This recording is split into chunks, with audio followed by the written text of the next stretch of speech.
Assalamualaikum warahmatullahi wabarakatuh. Saya Nur Atika dengan NIM 2214070171 dari kelas PGMIE. Pada kesempatan kali ini, saya akan menjelaskan dan mempresentasikan analisis struktur laporan penelitian skripsi bab 4 yang berjudul Peran Guru Bahasa Indonesia dalam Membimbing Siswa Terampil Membaca pada masa COVID-19 di kelas rendah MI Plus Nur Rahmah Kelurahan Kandang, Mas Kota Bengkulu oleh Ahmad Hendy Fernando. Analisis yang saya lakukan yang pertama bagian isi A. Deskripsi wilayah. Bab 4 dalam penelitian ini dimulai dengan pengantar yang menjelaskan tujuan dari pembahasan hasil penelitian, yaitu untuk menjabarkan serta yang diperoleh serta mengaitkannya dengan pertanyaan penelitian dan tujuan yang telah dirumuskan. Fungsi pengantar adalah memberikan konteks kepada pembaca tentang apa yang akan dibahas dalam bab ini. Berikut isi yang terlampir dalam skripsi. Yang pertama, pendirian MI Plus Nur Rahmah Kota Bengkulu. MI Plus Nur Rahmah Kota Bengkulu yang beralamat di Jalan Setia Negara, nomor 16A, RT 15 RW 05, Kelurahan Kandang Mas, Kecamatan Kampung Melayu, Kota Bengkulu. Yayasan Nur Rahmah Kota Bengkulu sebagai badan hukum yang menaungi Madrasah Ibtidaiyah Plus Nur Rahmah didirikan pada tanggal 15 Oktober 2015 berdasarkan Akta Notaris nomor 13 tanggal 15 Oktober 2015 tentang pendirian Yayasan Nur Rahmah Kota Bengkulu yang dibuat di hadapan Notaris Neti Herlina SH di Bengkulu. Yang kedua, B. Visi dan misi sekolah. Setiap organisasi yang terstruktur mesti memiliki visi dan misi agar tujuan dari organisasi tersebut dapat terarah dan memiliki titik fokus. Hal yang sama berlaku untuk Madrasah Ibtidaiyah Plus Nur Rahmah Kota Bengkulu yang memiliki visi dan misi sebagai berikut. 1. Visi. Visi dari MI Plus Nur Rahmah adalah mengantarkan masyarakat Islam berpendidikan, berbudaya, berkepribadian dan berakhlak mulia. Yang kedua, misi. Misi MI Plus Nur Rahmah adalah membina manusia Islam yang bertakwa, berbudi luhur, berpengetahuan sempurna, cakap dan terampil, serta berdaya guna bagi bangsa dan negara. C. Data siswa Madrasah Ibtidaiyah Plus Nur Rahmah Kota Bengkulu.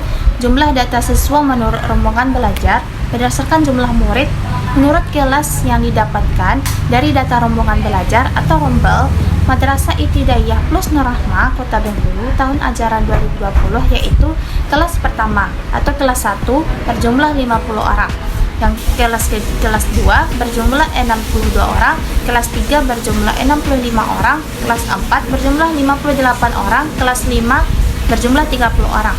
Jumlah keseluruhan murid dari kelas 1 sampai kelas 5 sebanyak 265 orang, dengan masing-masing kelas memiliki 2 ruangan. D. Deskripsi subjek penelitian. Subjek penelitian adalah seorang guru bahasa Indonesia dan 1 orang kepala sekolah. Berikut ini identitas subjek penelitian guru bahasa Indonesia kelas 1 yang bernama inisial TU, umur 38 tahun, jenis kelamin perempuan dengan jabatan guru kelas. TU merupakan seorang guru kelas sekaligus guru bahasa Indonesia yang berusia 38 tahun.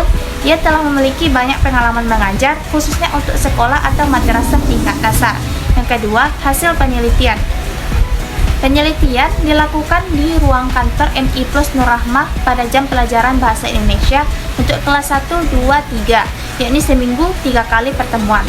Teknik pengumpulan data yang digunakan adalah observasi, wawancara, dan dokumentasi. Observasi dilakukan dengan menggunakan panduan observasi untuk mempermudah pengambilan data, dengan tujuan agar informasi yang didapatkan mengenai peran guru dalam pembelajaran bahasa Indonesia pada masa pandemi COVID-19 sesuai dengan panduan yang telah disusun sebelumnya dan tidak menyimpang. A. Peran guru bahasa Indonesia pada masa pandemi COVID-19. Yang pertama, sebagai inspirator, memberikan motivasi agar siswa tetap bersemangat belajar. Yang kedua, sebagai motivator, membantu meningkatkan kepercayaan diri siswa. Yang ketiga, sebagai informator, memberikan informasi terkait materi pembelajaran. Yang keempat, sebagai fasilitator. Yang kelima, sebagai evaluator. Yang keenam, sebagai demonstrator. Yang ketujuh, sebagai pembimbing. Yang ke-8, sebagai supervisor. Yang B. Proses belajar mengajar di masa pandemi COVID-19. Keaktifan siswa dalam bertanya, keaktifan siswa dalam mengerjakan tugas, perhatian siswa selama proses pembelajaran, pemahaman siswa melalui platform daring seperti Zoom, dan hasil ujian siswa. C. Deskripsi penghambat dan penunjang proses belajar dan mengajar di masa COVID-19. 1. Pembelajaran dilakukan dari rumah masing-masing karena tidak bisa mengadakan aktivitas sekolah di sekolahan. Solusinya, pembelajaran menggunakan meeting Zoom. Yang kedua, terdapat beberapa orang tua yang tidak tahu cara menggunakan aplikasi Zoom. Solusi dengan melakukan sosialisasi penggunaan aplikasi Zoom dengan cara orang tua dipanggil sehari 2 sesi dengan menggunakan protokol kesehatan. Yang ketiga, biasa melakukan pembelajaran dengan tatap muka. Solusi yang dilakukan mengubah strategi dan berinovasi dalam mengajar siswa agar mudah dipahami oleh murid. Yang keempat, tidak bisa memantau perkembangan pelajaran secara langsung. Berkoordinasi secara langsung kepada orang tua murid agar sama-sama memantau dan mengajar murid di rumah. Yang kelima, tidak bisa menyimak bacaan secara langsung, menanyakan dan mendengarkan secara langsung melalui aplikasi meeting Zoom saat belajar membaca. 3. Pembahasan. Setelah data diketahui sebagaimana yang disajikan pada fakta-fakta di atas, maka sebagai tindakan lebih lanjut dari penelitian ini yaitu menganalisa atau membahas data yang terkumpul menggunakan metode deskriptif secara terperinci.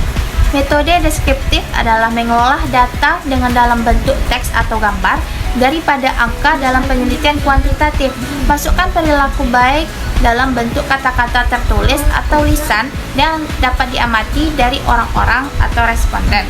Membaca, menulis, dan berhitung merupakan modal utama untuk menghadapi jenjang sekolah yang lebih tinggi lagi. Materi utama bagi kelas rendah yang paling utama adalah pembelajaran bahasa Indonesia dan matematika, karena pelajaran Indonesia mengajarkan anak didik untuk belajar menulis dan membaca.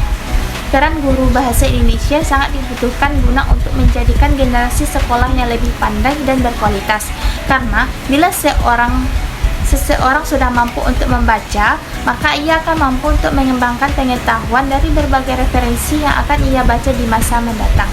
Namun belakangan ini, pada tahun 2020 bulan Maret, Indonesia dilanda musibah berupa virus corona. Dengan adanya himbauan tersebut, sehingga menyebabkan proses belajar mengajar di MI plus Nur Rahmah menjadi terkendala, dikarenakan guru dan murid tidak dapat bertatap muka. Masalah terbatasnya media berkomunikasi dengan para murid, sehingga mengharuskan para dewan guru berusaha menyelesaikan kendala yang mereka hadapi dengan melakukan berbagai macam inovasi pembelajaran guna terwujudnya pembelajaran yang baik dan bisa diterima oleh murid. Namun di masa COVID-19, proses belajar mengajar menjadi terhambat, sehingga anak-anak harus belajar secara online melalui aplikasi Zoom. Hal ini menyebabkan beberapa kendala yang timbul dalam proses belajar mengajar, di antaranya murid dan guru tidak bisa bertatap muka. Dalam proses belajar mengajar, tidak semua siswa memiliki handphone yang canggih untuk digunakan dalam proses belajar. Selanjutnya, kelebihan. Yang pertama, menggunakan metode yang tepat. Penelitian ini menggunakan pendekatan kualitatif deskriptif yang sesuai untuk menggambarkan peran guru secara mendalam. Yang kedua, relevansi topik. Topik penelitian sangat relevan dengan konteks pandemi, memberikan wawasan penting untuk pendidikan jarak jauh. Yang ketiga, analisis mendalam. Analisis data dilakukan secara komprehensif dengan perhatian pada berbagai aspek peran guru. C. Kekurangan. Kekurangan yang terdapat dalam skripsi tersebut. Yang pertama, pengantar. Dalam skripsi dicantumkan deskripsi wilayah tidak dengan pengantar. Ini berbeda dengan panduan yang saya baca. Lalu, identifikasi. Pengantar kurang menekankan tujuan spesifik dari pembahasan hasil penelitian. Yang kedua, hasil penelitian. Presentasi data penting dalam hasil penelitian. Terdapat uraian mengenai presentasi data berupa tabel, namun tidak diberi judul atau bagian lagi di dalamnya. Yang kedua, tidak terdapat cara efektif menyajikan data. Data sebaiknya disajikan dengan diagram atau grafik untuk memperjelas hasil penelitian. Diagram batang dapat digunakan untuk membandingkan tingkat keterampilan membaca siswa sebelum dan sesudah intervensi. Yang ketiga, pembahasan. Pembahasan kurang mengaitkan hasil dengan teori secara rinci. Saran perbaikan, berikan referensi langsung ke teori-teori di bab 2 untuk memperkuat argumen. Yang keempat, keterbatasan penelitian. Tidak mencantumkan keterbatasan penelitian. Yang kelima, susunan teks kurang terstruktur dan cenderung naratif tanpa pemetaan poin-poin utama. yaitu saran perbaikannya. Gunakan subjudul untuk membagi bagian analisis menjadi tema-tema utama. Baik, yang terakhir yaitu saran perbaikan. Yang pertama, pengantar. Jelaskan tujuan pembahasan secara spesifik. Misalnya, dengan menyebutkan bahwa hasil akan dibandingkan dengan teori dan penelitian sebelumnya. Yang kedua, penyajian data. Gunakan tabel untuk menampilkan data hasil wawancara dan observasi. Misalnya, buat tabel peran guru dan contoh implementasi setiap peran. Tambahkan grafik batang untuk menunjukkan perubahan keterampilan membaca siswa sebelum dan sesudah pandemi. Yang ketiga, analisis data. Strukturkan analisis ke dalam subbagian seperti peran guru sebagai motivator, fasilitator, dan evaluator. Diskusikan masing-masing dengan bukti spesifik dari data. Yang keempat, pembahasan.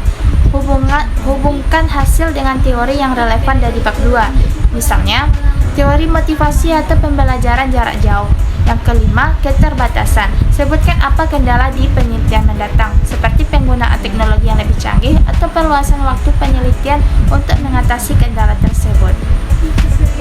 Baik, itulah hasil presentasi atau itulah hasil analisis skripsi bab 4 yang telah saya presentasikan, yang berjudul Peran Guru Bahasa Indonesia dalam Membimbing Siswa Terampil Membaca pada Masa COVID-19 di Kelas Rendah MI Plus Nurrahma Kelurahan Kandang, Mas Kota Bengkulu, oleh Ahmad Hendy Fernando dengan jenis penelitian deskriptif kualitatif. Saya Nur Atika dengan NIM 2214070171 dari kelas PGMIE. Sekian, terima kasih. Assalamualaikum warahmatullahi wabarakatuh.